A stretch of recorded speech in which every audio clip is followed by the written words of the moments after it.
En esta radioemisora presentamos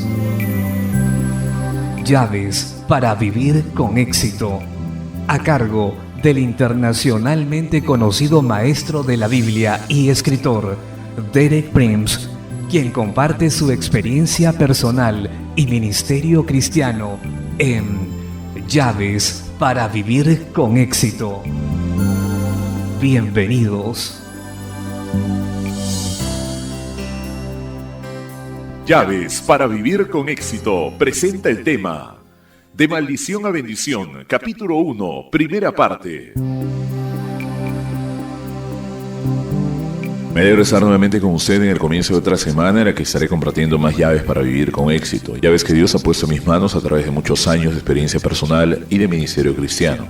Si usted tiene cualquier problema que sea en su vida, hay un lugar y solo un lugar donde puede encontrar la provisión de Dios y la solución, y ese es la cruz. Por medio de lo que Jesús logró con su muerte en la cruz, toda provisión para usted espiritual, física, material o para la eternidad ha sido dispuesta. No existe ninguna otra base para obtener la provisión de Dios por medio de la cruz, y la cruz solamente que usted se puede acercar a Dios para recibir sus provisiones y sus bendiciones. Para poder lograrlo es necesario que usted entienda la naturaleza básica de lo que ocurrió cuando Jesús murió en la cruz. En ese punto un intercambio divinamente ordenado ocurrió, ordenado por Dios y anunciado muchos siglos antes por los profetas de Israel. El profeta Isaías en el capítulo 53, versículo 6 lo resume de esta manera: todos nosotros nos descarriamos como ovejas, cada cual se apartó por su camino, mas Jehová cargó en él el pecado de todos nosotros. Ese es el centro absoluto de todo lo que Dios tiene que ofrecernos. Se debe completamente a la gracia de Dios. Nosotros no tenemos ningún reclamo que hacerle, no lo podemos demandar de Dios, pero en su infinita gracia y misericordia Dios ordenó ese intercambio. Quiero decirlo sucintamente: Dios cargó en Jesús el pecado de todos nosotros. La palabra pecado también se puede traducir rebelión. Nuestra rebelión, la rebelión de toda la raza adámica, maldita por el pecado, cayó sobre Jesús por dirección divina. Este es el lado negativo del intercambio. El lado positivo es que a cambio todo lo bueno que era suyo por su obediencia perfecta pueda ser nuestro. Voy a simplificarlo cada día más. Dios cargó en Jesús todo lo malo que merecíamos para que a cambio pudiéramos recibir todo lo bueno que merecía Jesús. Permítame destilarlo todavía más. Lo malo cayó sobre Jesús para que pudiéramos recibir lo bueno. Por supuesto que no podemos reclamar esto. Todo se inicia con la gracia y misericordia de Dios, pero gracias a Dios, su gracia y misericordia han ordenado este intercambio y han hecho esta provisión. Bien, dije que la palabra pecado o iniquidad se pueden traducir como rebelión. He encontrado estudiando el Antiguo Testamento que esa palabra significa dos cosas que se relacionan entre sí. Primeramente significa la rebelión y todas las consecuencias malas y los juicios que vienen sobre la rebelión, y así lo debemos entender en ese contexto. Dios cargó sobre Jesús nuestra rebelión y Él sufrió todas las consecuencias malas de nuestra rebelión que por justicia debieron caer sobre nosotros. Y desde cualquier aspecto que veamos la cruz podemos ver ese intercambio divinamente ordenado, lo malo cayendo sobre Jesús para que lo bueno se nos fuese ofrecido. Voy a darle algunos de los aspectos de ese intercambio en términos sencillos.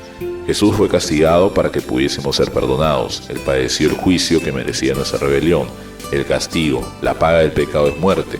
Jesús fue castigado para que pudiésemos ser perdonados. Y en el aspecto físico, Jesús fue herido físicamente para que pudiésemos ser físicamente sanados. Las Escrituras enfatizan esto constantemente. Por su llaga fuimos nosotros sanados. Ciertamente llevó Él nuestras enfermedades y sufrió nuestros dolores. 1 Pedro 2:24 dice de Jesús: por cuya herida fuisteis sanados. Ese es el intercambio. Jesús sufrió heridas físicas para que nosotros pudiésemos ser sanados físicamente. ¿Cuántos cristianos necesitan oír eso? Que sus necesidades fueron provistas por los sufrimientos de Jesús en su cuerpo en la cruz. Y también dice en las Escrituras: Jesús fue hecho pecado para que nosotros fuésemos hecho justicia. 2 Corintios 5:21 dice: al que no conoció pecado por nosotros lo hizo pecado para que nosotros fuésemos hecho justicia de Dios en él. Note que no es nuestra justicia sino la justicia de Dios. También dice en Hebreos 2:8 que Jesús, por la gracia de Dios, gustó la muerte por nosotros. Jesús gustó nuestra muerte. ¿Dónde está el intercambio? Para que nosotros pudiésemos compartir su vida eterna. También en la cruz Jesús padeció nuestra pobreza, colgó desnudo totalmente empobrecido. Le quitaron todo, tomó nuestra pobreza para que pudiésemos compartir su abundancia. También en la cruz Jesús fue rechazado por Dios el Padre. Jesús clamó y no hubo respuesta del cielo y murió de un corazón herido, roto por el rechazo, pero por su rechazo nosotros tenemos aceptación del Padre. De manera que esa verdad surge cada vez. Lo malo cayó sobre Jesús para que lo bueno pudiera sernos ofrecido. En esta charla de hoy quiero tocar otro aspecto, uno que el Espíritu Santo me mostró soberanamente hace algún tiempo. No lo he encontrado en ningún libro ni lo he oído en ningún sermón. No obstante, es algo que si podemos entender y aplicar, tiene el potencial de revolucionar el curso entero de nuestras vidas. Yo mismo he sido testigo del impacto que esa verdad produce tanto en el individuo como en las comunidades. Ese aspecto del intercambio del que hablo y del que estaré hablando el resto de esta semana está descrito por Pablo en Gálatas 3:13 y 14, que dice: Cristo nos redimió de la maldición de la ley, hecha por nosotros maldición, porque está escrito: maldito todo el que es colgado en un madero, para que en Cristo Jesús la bendición de Abraham alcanzase a los gentiles, a fin de que por la fe recibiésemos la promesa del Espíritu. Pues bien, como en otros casos, el intercambio es bien obvio. Lo malo es la maldición, lo bueno es la bendición. Cristo fue hecho maldición en la cruz para que nosotros pudiéramos calificar y recibir la bendición. Para entender esa provisión que Dios ha hecho por nosotros, es necesario entender la naturaleza de las bendiciones y de las maldiciones. Si alguien no la entiende, no puede aprovechar esa provisión. Tanto la maldición como la bendición son temas importantes en las Escrituras. La palabra bendecir o bendición ocurre 430 veces en la Biblia. La palabra maldición, en sus formas variadas, ocurre 160 veces.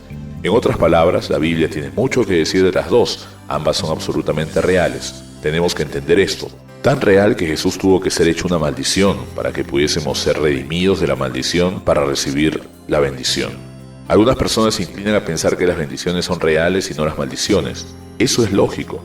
Cualquier par de opuestos que consideremos, si uno es real, el otro lo tiene que ser, como día y noche, y si el día es real, la noche también, caliente y frío.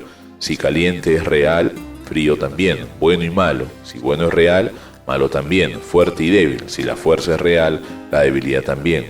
No podemos enfocarnos en uno e ignorar el otro. Igual sucede con las maldiciones y las bendiciones. Las bendiciones son reales y las maldiciones también. En las charlas de esta semana y la entrante, estaré abriendo ese tema, la naturaleza de las bendiciones y las maldiciones, cómo operan, cómo reconocer si hay alguna maldición operando en su vida de la que necesita liberarse.